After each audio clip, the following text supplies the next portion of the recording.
नमस्कार दोस्तों, स्वागत है आपका आपकी इस चैनल लाइब्रेरी साइंस एमसीक्यू में। वी आर रियली सॉरी कि हम लास्ट 7-8 डेज़ में कोई भी वीडियो नहीं बना पाए। कुछ सोशल रीज़न्स की वजह से हमें शहर से बाहर जाना पड़ा, तो इसी रीज़न से हम वीडियो नहीं बना पाए। लेकिन हम फिर से अब सारे ही जो बचे हुए यूनिट्स हैं उसके एमसीक्यूज़ कवर करने की कोशिश करेंगे।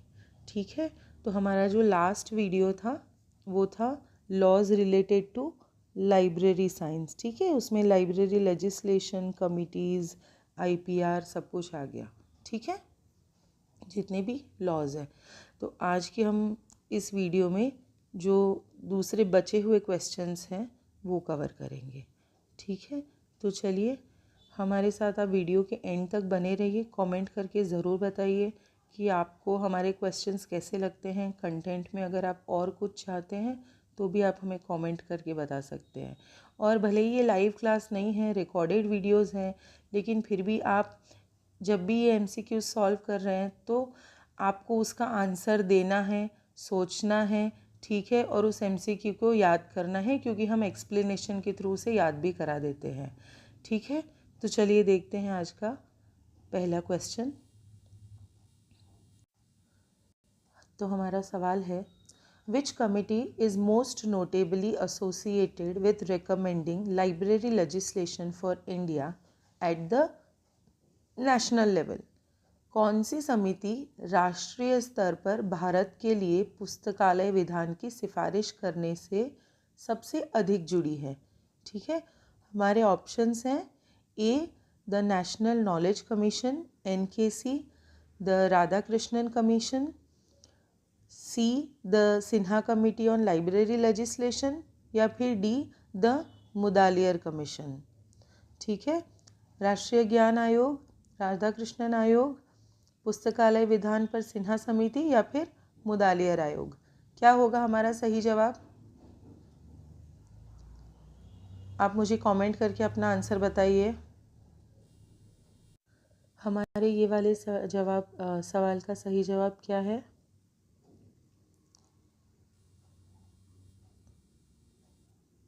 सिन्हा कमेटी।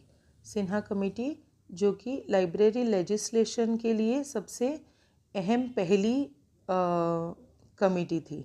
ठीक है, जो लाइब्रेरी लेजिस्लेशन रिकमेंड करने के लिए ही बनी थी। और ये कब बनी थी?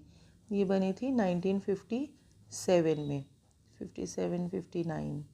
ठीक है, और ये जो नेशनल नॉलेज कमीशन है, हमारे ऑप्शंस भी एक बार देखते हैं। नेशनल नॉलेज कमीशन है, ये बनी थी 2005 में। कब बनी थी ये? 2005 में बनी थी। और इसका उद्देश्य क्या था? इसका उद्देश्य था कि यूनिवर्सिटी और रिसर्च एजुकेशन को इम्प्रूव किया जाए। ठीक है, नेशनल नॉलेज कमीशन किस लिए बना था? यूनिवर्सिटी और रिसर्च एजुकेशन को इम्प्रूव करने के लिए बना था। ठीक है, हमारा दूसरा ऑप्शन है राधाकृष्णन कमेटी। राधाकृष्णन कमेटी बनी थी 1948 में। ठीक है, 1948 में ये सबसे पहली, हमारी फ्रीडम के बाद सबसे पहला कमीशन जो बना था वो राधाकृष्णन कमीशन था 1948 में। 1947 में इंडिया आज़ाद हुआ और 1948 में राधाकृष्णन कमीशन बना। और ये किस लिए था फ्रेंड्स? आप लोग मुझे कमेंट करके बता सकते हो राधाकृष्णन कमीशन किस लिए था?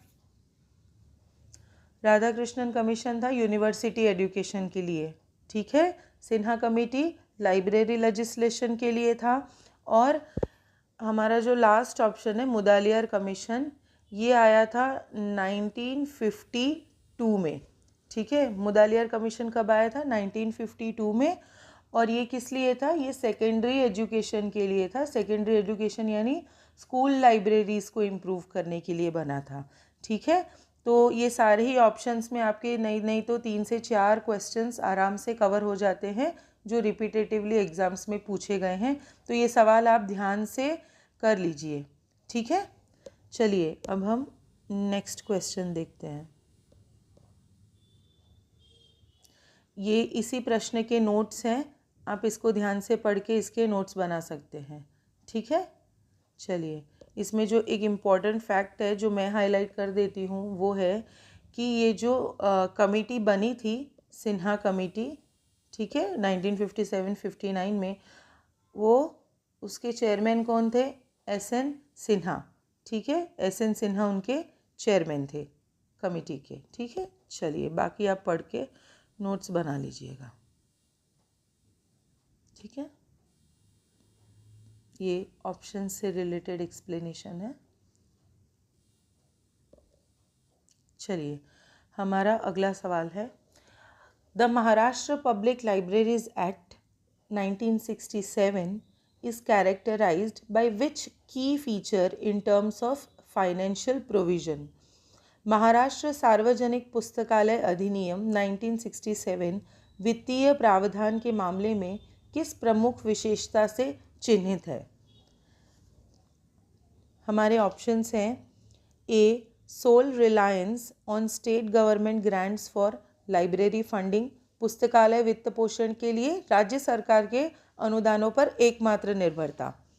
B, a library cess collected through local bodies as a dedicated source of library finance, पुस्तकालय वित्त के समर्पित स्रोत के रूप में स्थानीय निकायों के माध्यम से एकत्र किया गया पुस्तकालय उपकर। C, mandatory contributions from private industries for library development, पुस्तकालय विकास के लिए निजी उद्योगों से अनिवार्य योगदान। या फिर D, user fees as the primary source of library income, पुस्तकालय आय के प्राथमिक स्रोत के रूप में उपयोगकर्ता का शुल्क। फटाफट से मुझे इसका आंसर आप लोग कमेंट में बताइए, क्या है जो कि स्पेशल फीचर था जो कि सिर्फ महाराष्ट्र पब्लिक लाइब्रेरीज एक्ट में था, ठीक है। और आपको क्वेश्चन देखकर ये समझ में आ जाना चाहिए कि ये क्वेश्चन कौन से सेक्शन से आया है। लाइब्रेरी सेस वाले सेक्शन से ये क्वेश्चन पूछा गया है, ठीक है। चलिए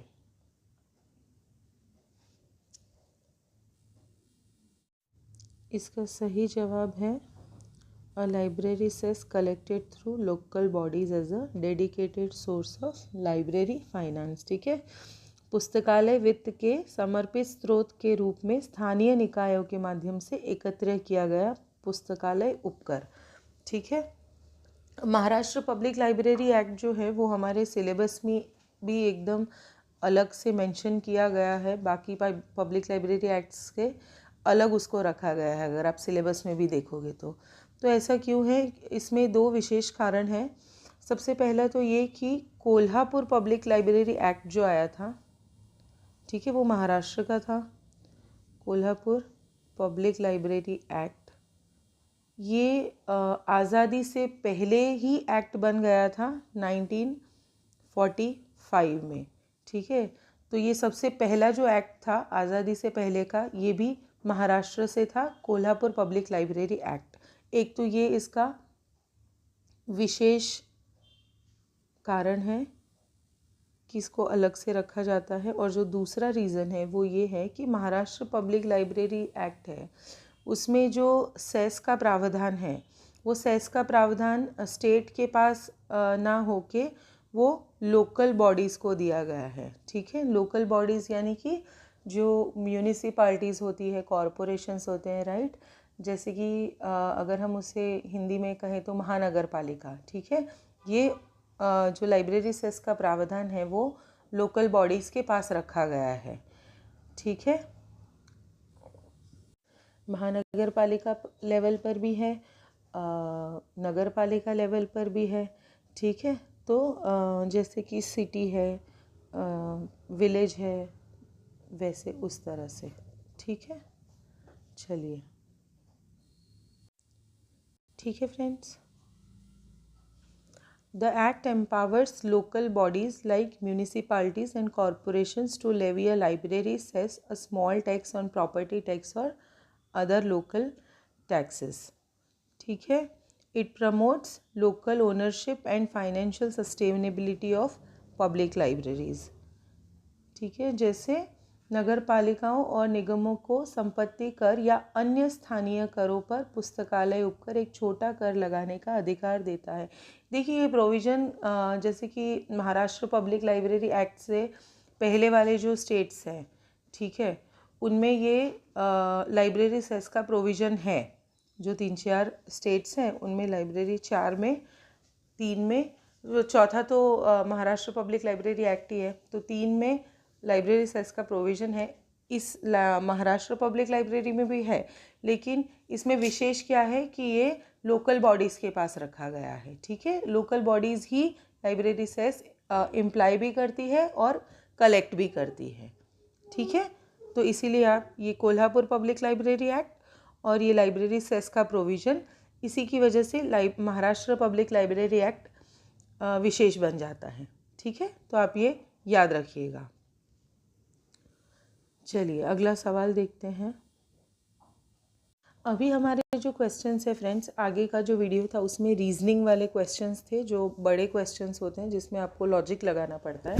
और ये वाले वीडियो में ये यहाँ देखिए मैंने 3-4 क्वेश्चन एक ही स्लाइड में ले लिए हैं, 3 क्वेश्चन, क्योंकि ये फैक्चुअल क्वेश्चंस हैं, ठीक है। इसमें ज़्यादा एक्सप्लेनेशन की ज़रूरत नहीं है, ये फैक्ट्स हैं, ठीक है। तो इसे आप इसी रूप में याद करिए। ये ज़्यादा से ज़्यादा हैमरिंग हो जाए, इसीलिए एक ही पेज पर मैंने 3 सवाल रखे हैं, ठीक है।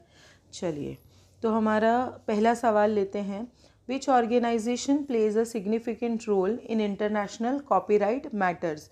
कौन सा संगठन अंतर्राष्ट्रीय कॉपीराइट मामलों में महत्वपूर्ण भूमिका निभाता है? हमारे ऑप्शंस क्या है? ऑप्शन इसको United Nations Educational Scientific and Cultural Organisation, वीपो World Intellectual Property Organisation, WTO World Trade Organisation, या फिर ILO इंटरनेशनल लेबर ऑर्गेनाइजेशन। इसका सही जवाब क्या है? इसका सही जवाब है वीपो वर्ल्ड इंटेलेक्चुअल प्रॉपर्टी ऑर्गेनाइजेशन, ठीक है।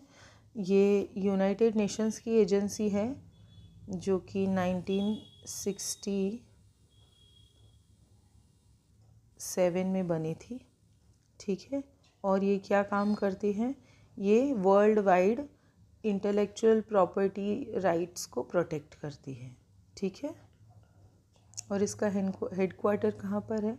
इसका हेडक्वार्टर है जिनेवा स्विट्ज़रलैंड में, ठीक है। जिनेवा स्विट्ज़रलैंड में इसका हेडक्वार्टर है, ठीक है। 1967 में आई थी, जिनेवा में हेडक्वार्टर है। वीपो इसकी शॉर्ट फॉर्म है, वर्ल्ड इंटेलेक्चुअल प्रॉपर्टी ऑर्गेनाइजेशन, और कॉपीराइट प्रोटेक्शन के लिए वर्ल्ड वाइड ये काम करता है। किसकी एजेंसी है? यूनाइटेड नेशंस की एजेंसी है, ठीक है। चलिए नेक्स्ट क्वेश्चन देखते हैं।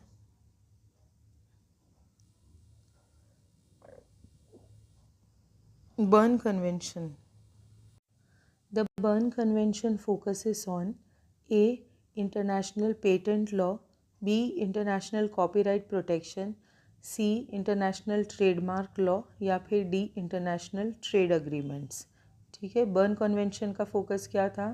पेटेंट लॉ था, कॉपीराइट प्रोटेक्शन, ट्रेडमार्क लॉ, या फिर ट्रेड अग्रीमेंट्स के बारे में था। जल्दी से मुझे अपना आंसर कमेंट करके बताइए।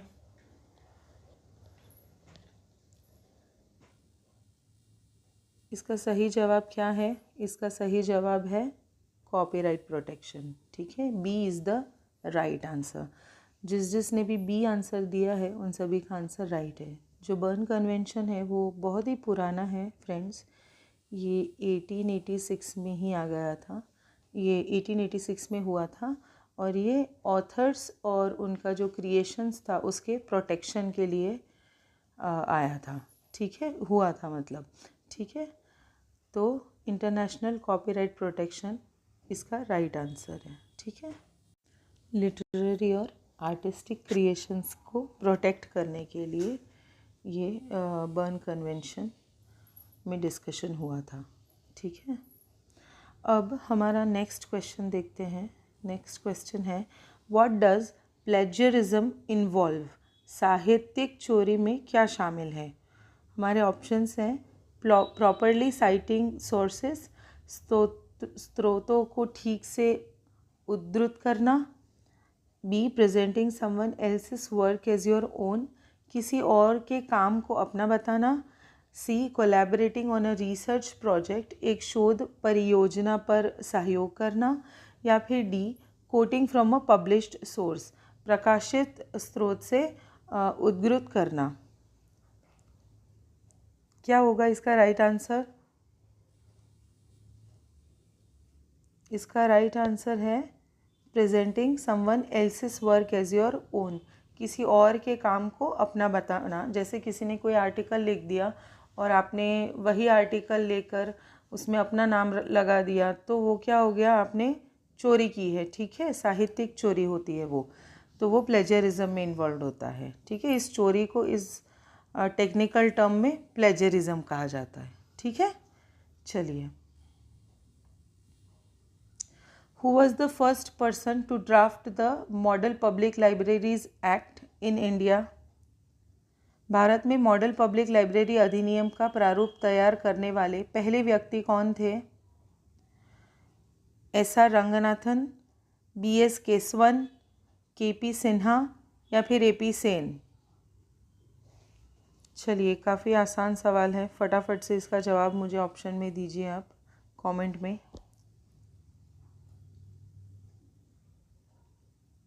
क्या है इसका सही आंसर? इसका सही आंसर है एस.आर. रंगनाथन।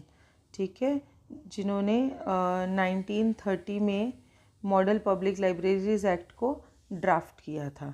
ठीक है, he was the first person to draft the model public libraries act in India which was in 1930। ठीक है, चलिए अब नेक्स्ट क्वेश्चन देखते हैं। In which year did the Planning Commission of India recommend the adoption of the Model Public Libraries Act? ठीक है, क्या सवाल है हमारा? भारत के योजना आयोग ने मॉडल सार्वजनिक पुस्तकालय अधिनियम को अपनाने की सिफारिश किस वर्ष की थी? 1951, 1965 या 1972 या फिर 1986? अपना आंसर मुझे कमेंट करके बताइए, क्या होगा इसका आंसर?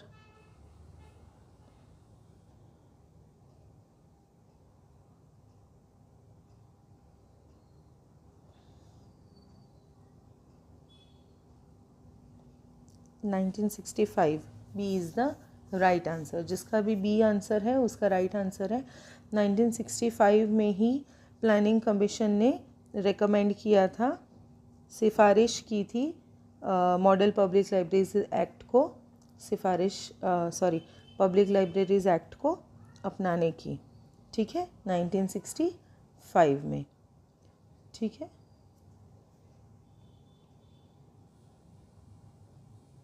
चलिए। The public library act was first enacted in which state of India? Bharat में सार्वजनिक पुस्तकालय अधिनियम सबसे पहले किस राज्य में लागू किया गया था? क्या होगा इसका आंसर? सबसे पहला जो एक्ट आया था वो आया था 1948 में, Madras public library act. Right, Madras public library act 1948 में आया था। ठीक है, so Tamil Nadu is the right answer. ठीक है, then Madras, now it is Tamil Nadu. ठीक है, मद्रास का ही नाम तमिलनाडु है। तो फर्स्ट एक्ट कहाँ आया था? तमिलनाडु में। ठीक है, चलिए।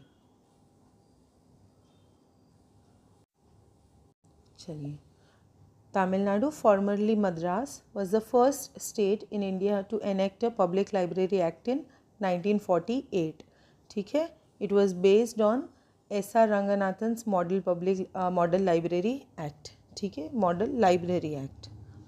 ठीक है, चलिए अब हम एक बार फ्रेंड्स ये जो शॉर्ट ट्रिक मैं आपके साथ शेयर करने जा रही हूँ, इसको आप ध्यान से सुनिएगा। इसके द्वारा हम जितने भी पब्लिक लाइब्रेरी एक्ट्स हैं वो सब एक स्टोरी के थ्रू हम कवर करेंगे। ठीक है, ताकि आप इसे आसानी से याद कर पाएँ। ठीक है, तो चलिए देखते हैं कि लाइब्रेरी एक्ट्स कहाँ कहाँ बने और कैसे बने। ठीक है, चलिए। तो सबसे पहले Ranganathan sir model library act बनाने के लिए चेन्नई एक्सप्रेस से मुंबई को जाते हैं। ठीक है, तो चेन्नई से जब वो मुंबई जाते हैं तो कहाँ कहाँ एक्ट बन रहे हैं। चेन्नई, सबसे पहले तो चेन्नई में ही बन गया, तमिलनाडु। ठीक है, 1948 में। ठीक है, उसके बाद 12 साल बाद आंध्र प्रदेश में 1960। ठीक है, उसके 5 साल बाद कर्नाटका में भी बन गया 1965।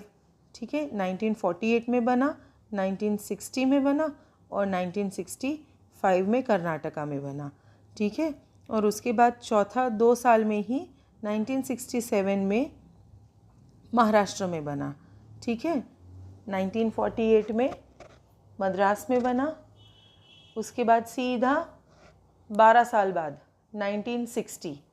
ठीक है, उसके बाद 5 साल बाद, ये आपको इजीली याद हो जाएगा, 1960 से 1965 आंध्र प्रदेश कर्नाटका। ठीक है, मद्रास, आंध्र प्रदेश, कर्नाटका। उसके बाद महाराष्ट्र में 2 साल बाद ही 1967। ठीक है, जहाँ पर लोकल अथॉरिटीज़ और म्यूनिसिपैलिटीज़ को फंड अलोकेट करना होता है। ठीक है, सबसे पहला एक्ट कहाँ बना? मद्रास में 1948 में। ठीक है, उसके बाद रंगनाथन जी कहाँ गए? वो सीधा मद्रास से गए आंध्र प्रदेश और उनको जाते जाते 12 साल लग गए। ठीक है, तो वो 1960 में पहुँचे, क्योंकि बहुत एजेड हो गए थे ना, तो उनकी स्पीड बहुत स्लो थी, तो इस वजह से उनको मद्रास से आंध्र प्रदेश पहुँचने में 12 साल लग गए। तो वो 1960 में पहुँचे आंध्र प्रदेश। ठीक है, और वहाँ से वो गए कर्नाटका। ठीक है, आंध्र प्रदेश से कर्नाटक जाने में उनको 5 साल लग गए। ठीक है, फिर काफ़ी लोगों ने उनकी मदद की तो उनकी स्पीड अब बढ़ने लगी। महाराष्ट्र में वो 2 साल बाद ही पहुंच गए 1967 में। ठीक है, चलिए इसको ऐसे याद कर लीजिए, फिर आगे देखते हैं क्या हुआ। ठीक है, पहले 4 स्टेट्स आप चेन्नई एक्सप्रेस से याद कर लीजिए कि रंगनाथन जी ऐसे ट्रैवल कर रहे हैं। ठीक है, चलिए। तमिलनाडु 1948, आंध्र प्रदेश 1960, कर्नाटका 1965 और महाराष्ट्र 1967। ठीक है, हाँ। तो अब क्या हुआ? अब 12 साल बीत गए और उसके बाद ममता दीदी भड़क गई कि सब बॉम्बे भेज देगा, हमको भी चाहिए ये वाला एक्ट, और तुम लोग सब वेस्ट में भेज रहे हो, हमारा भी देखो, और नॉर्थ साउथ वालों का भी चाहिए एक्ट। तो फिर क्या हुआ? फिर सीधा 12 साल बाद 1979 में ममता दीदी गर्म हो गई, तो वेस्ट बंगाल में भी एक्ट आ गया 1979 में ही। ठीक है, अब जब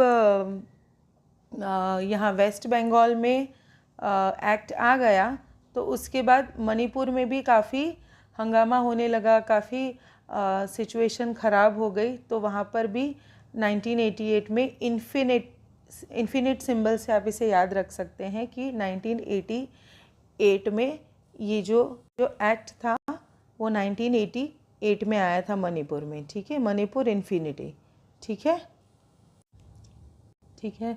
अब मणिपुर में भी एक्ट आ गया तो नॉर्थ और साउथ वाले एक साथ हंगामा करने लगे कि भाई जब मणिपुर तक एक्ट जा सकता है तो हम नॉर्थ साउथ वालों के पास क्यों नहीं है। तो हरा केला ऐसे विरोध करने लगे, प्रोटेस्ट करने लगे। तो उसके बाद 1989 में दोनों को, हरियाणा और केरला, ठीक है, हरा केला यानी हरियाणा और केरला दोनों को ही 89 में ही एक्ट दे दिया गया। ठीक है, इसे ऐसे याद रख लीजिए आप, ये स्टोरी ही चल रही है, आपको स्टोरी ही याद रखनी है। फिर 1992 में यूनेस्को का memory of the world program आया था।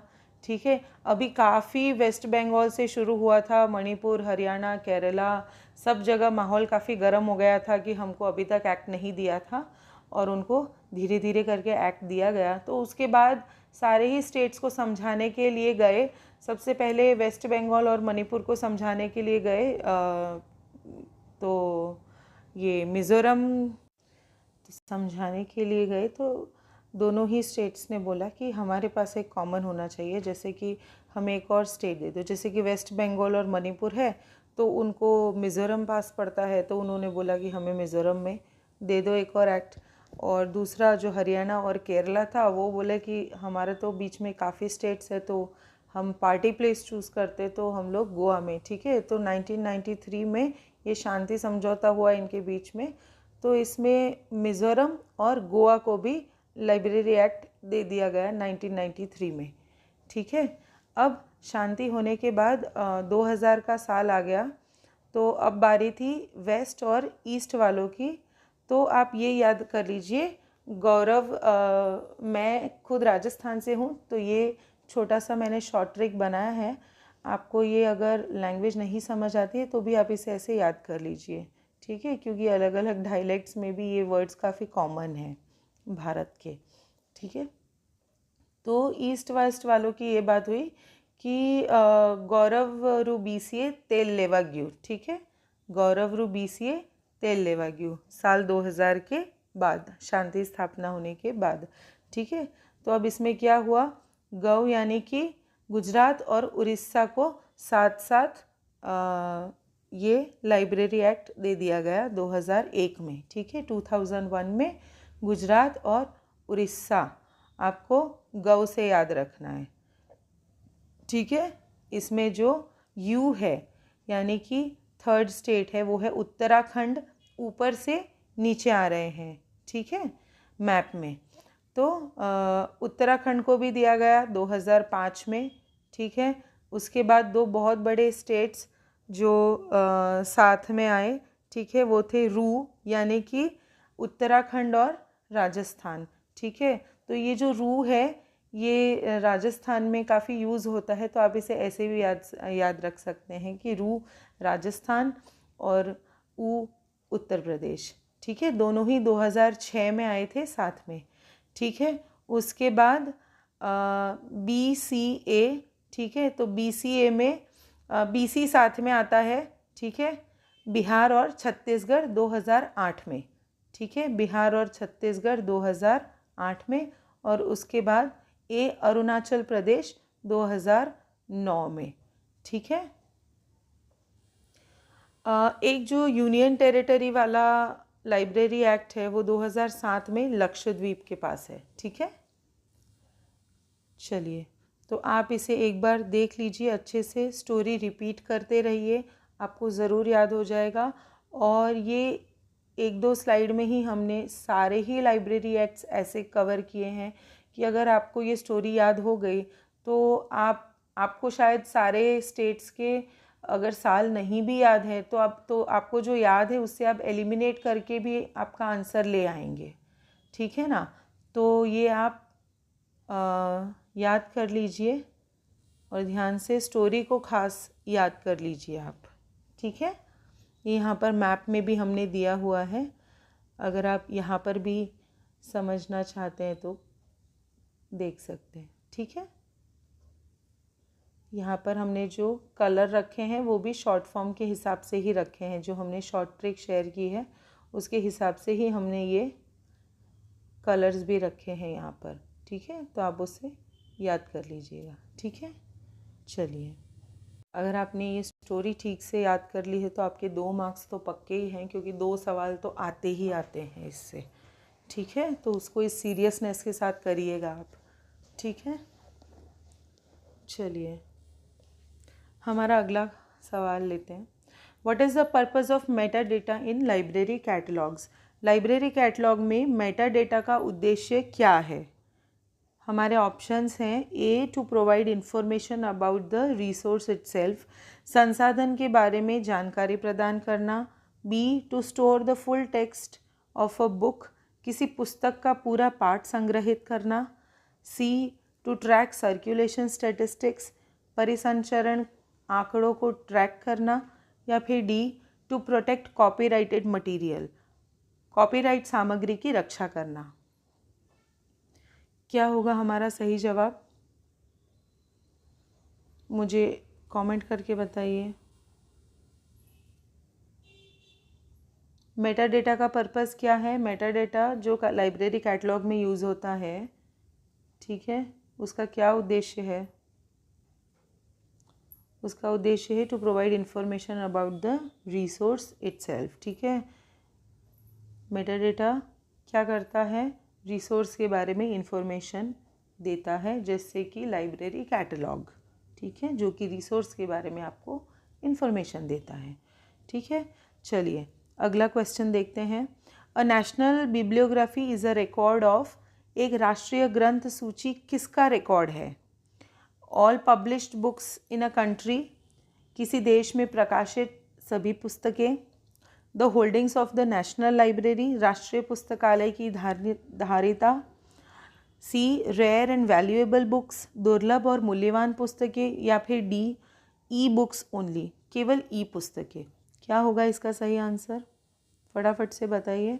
इसका सही आंसर है all books published in a country, किसी भी देश में प्रकाशित सभी पुस्तकों की जो बिब्लियोग्राफी होती है उसे ही नेशनल बिब्लियोग्राफी कहा जाता है, ठीक है। चलिए हमारा क्या क्वेश्चन है। The term public domain refers to works that are, सार्वजनिक डोमेन शब्द उन कार्यों को संदर्भित करता है जो A still under copyright protection, अभी भी कॉपीराइट सुरक्षा के अधीन है। B free for anyone to use, किसी के लिए भी उपयोग करने के लिए स्वतंत्र। C restricted to certain users, कुछ उपयोगकर्ताओं तक ही सीमित। या फिर D owned by the government, सरकार के स्वामित्व में। तो पब्लिक डोमेन वर्क्स किसे कहेंगे हम? पब्लिक डोमेन वर्क्स वही होगा जो free for anyone to use, किसी भी उपयोगकर्ता के लिए वो अवेलेबल है, ठीक है। So B is the right answer, ठीक है। नेक्स्ट क्वेश्चन है, what is a consortium in the context of libraries, पुस्तकालयों के संदर्भ में कंसोर्टियम क्या है? A a group of libraries that cooperate and share resources. B, a type of library building. C, a government agency that funds libraries. D, a library cataloging system. पुस्तकालयों का एक समूह जो सहयोग करते हैं और संसाधनों को साझा करते हैं। या फिर एक प्रकार का पुस्तकालय भवन। या फिर एक सरकारी एजेंसी जो पुस्तकालयों को निधि देती है। या फिर एक पुस्तकालय सूचीकरण प्रणाली है, ठीक है। कंसोर्टियम क्या है पुस्तकालयों के संदर्भ में? क्या आंसर होगा इसका? मुझे अपना आंसर कमेंट करके नीचे बताइए। क्या आंसर होगा इसका? इसका आंसर होगा A, a group of libraries that cooperate and share resources, ठीक है। पुस्तकालय का एक समूह जो सहयोग करता है और संसाधनों को साझा करता है उसे कंसोर्टियम कहते हैं, ठीक है। चलिए हाँ, ये देखिए लाइब्रेरी सेस पर है, ठीक है। तो लाइब्रेरी सेस कहाँ कहाँ कौन से स्टेट में है, कहाँ पर नहीं है, ठीक है। ये जो स्लाइड है इसमें से काफ़ी सारे क्वेश्चंस पुराने पेपर्स में पूछे गए हैं, इसीलिए हमने ये स्लाइड में ये स्टेट्स कवर किए हैं, ठीक है। चलिए जब रंगनाथन जी आ रहे थे, जो आगे वाले जितने भी स्टेट्स थे, ठीक है, तमिलनाडु हो गया, आंध्र प्रदेश हो गया, कर्नाटका हो गया, ठीक है, वहाँ पर सभी स्टेट्स में लाइब्रेरी सेस है, ठीक है। अलग अलग तरीके से रखा गया है लेकिन है। तो आगे के जितने भी स्टेट्स थे जो चेन्नई एक्सप्रेस से कवर कर रहे थे, ठीक है, तमिलनाडु, आंध्र प्रदेश और कर्नाटका, ये तीनों ही स्टेट्स में लाइब्रेरी सेस हैं, ठीक है। तमिलनाडु में प्रॉपर्टी टैक्स या हाउस टैक्स पर है, और आंध्र प्रदेश में हाउस टैक्स प्रॉपर्टीज़ में है सिमिलर, ठीक है। कर्नाटका में lands, buildings, duty, vehicle tax और प्रोफेशन टैक्स और ट्रेड्स पर भी है लाइब्रेरी सेस, ठीक है। अब महाराष्ट्र आते आते तो सेस का प्रावधान ही बदल गया, ठीक है। तो यहाँ पर सिर्फ स्टेट ग्रांट है, ठीक है, और लाइब्रेरी सेस नहीं है, ठीक है। उसके बाद वेस्ट बंगाल, मणिपुर में लाइब्रेरी सेस नहीं है, तो आप मान लीजिए कि उनका जो शांति स्थापना हुआ था वो कहाँ हुआ था? मिज़ोरम में हुआ था। तो मिज़ोरम में भी लाइब्रेरी सेस नहीं है, ठीक है। हरियाणा केरला है तो उधर लाइब्रेरी सेस है। उनका शांति स्थापना कहाँ हुआ था?